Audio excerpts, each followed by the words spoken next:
Hi everyone, in front of me I've got HONOR X70i and let me share with you how to change the video resolution on this device.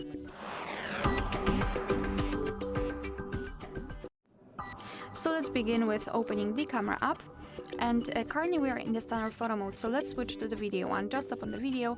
If you can see the red dot inside the shutter button, it means that for sure you're on the video mode. So now all you have to do is to take a look at this option bar here, and this option is tightly connected with the resolution. So right now we've got the high resolution option. After tapping on it, we can change it to 720p and again 1080p.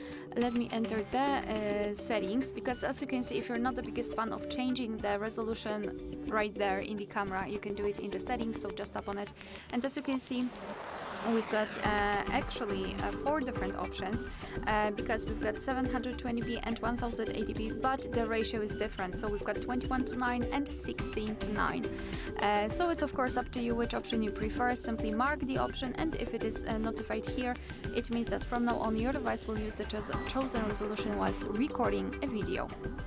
Alright, so that will be all. Thank you so much for watching. Please hit the subscribe button and leave the thumbs up.